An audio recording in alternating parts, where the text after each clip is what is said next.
E aí pessoal, tudo bem?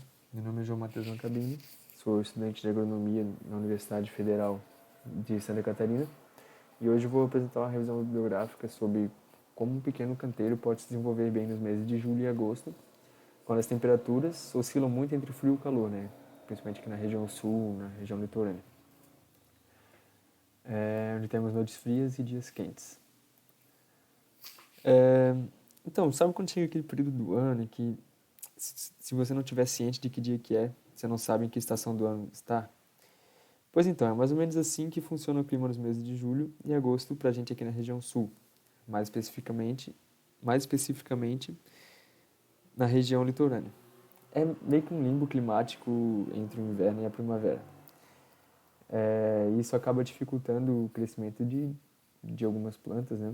Porque quando você for plantar alguma planta, a grande maioria vai estar especificada como planta de inverno ou verão. Como o exemplo da rúcula, beterraba, cenoura, entre outras aqui, que são espécies de inverno. E espécies de verão, como feijão de vagem, agrião, coentro, cebolinha, entre outros. Também temos as espécies de primavera, que normalmente são as espécies mais ornamentais, como o caso da capuchinha, que elas se desenvolvem melhor na primavera. Então as plantas têm essa divisão. Mas tá, eu tô no meio desse limbo climático entre julho e agosto, né, onde eu tenho dias quentes, noites frias.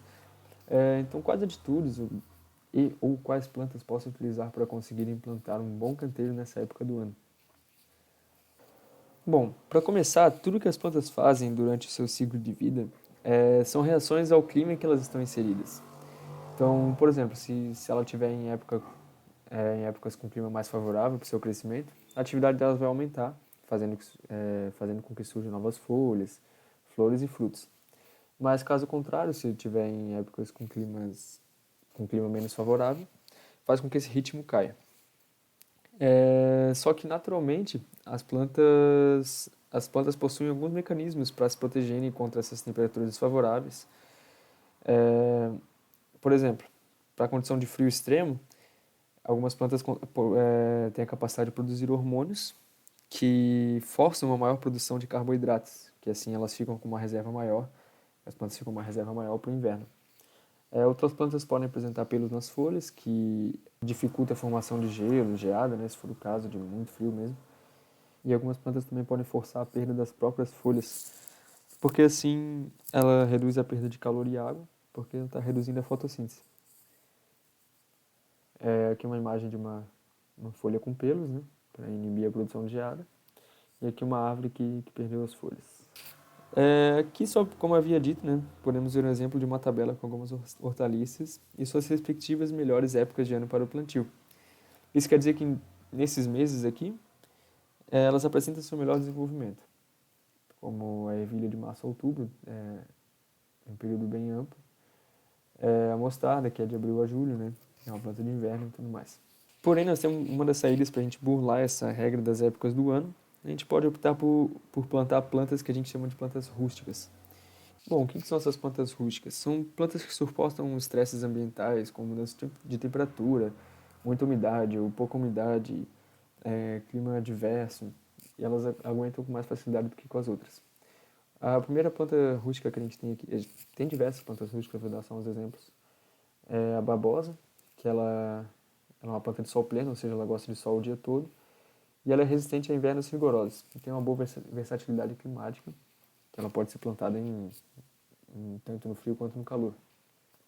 A espada de São Jorge, que é uma planta bem ornamental, ela é bastante resistente, ela aguenta tanto frio quanto calor também e sobrevive sem é, não exige tanta água.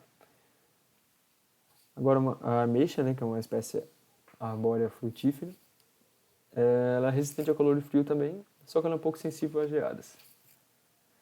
E o hibisco, que é uma planta mais ornamental, né, utilizada às vezes em cercas e tudo mais, ela é bastante resistente ao sol, só que exige bastante água durante o verão. E no inverno ela exige pouca água, então ela tem essa versatilidade. Ah, mas se eu quiser plantar plantas que em épocas que não são as indicadas para ela, como é o caso, ou como acaba acontecendo aqui durante julho e agosto, né? Que a gente tem essa variedade de temperatura. Então é importante que a gente tome alguns cuidados, principalmente com regas excessivas, porque como de dia é muito quente, se a gente bota muita água, a água pode evaporar. E como de noite é muito frio, se a gente acabar regando mais pro fim do dia, essa água pode acabar queimando as folhas das plantas por causa do frio. Então o segredo é regar moderadamente, mais no período da manhã. A gente pode, durante o dia, a gente pode usar estruturas com sombrite para proteger contra os raios solares. E de noite a gente pode tirar esse sombrite e colocar uma proteção com tecido TNT, que previne prejuízos contra vento ou até mesmo geada.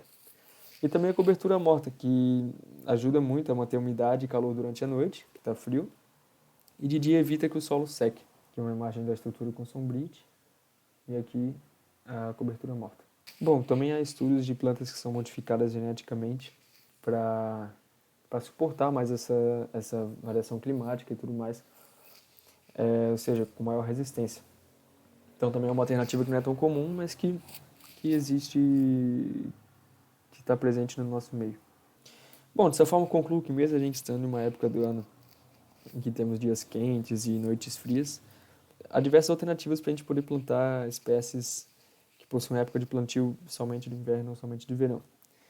Bom, além de podermos utilizar espécies rústicas ou geneticamente modificadas, que, como eu falei, não é tão comum, mas é uma possibilidade em aberto, também deve-se adotar diversas medidas de manejo. Bom, aqui são as referências que foram utilizadas para fazer essa revisão bibliográfica. É isso aí, pessoal. Muito obrigado por assistirem e até a próxima.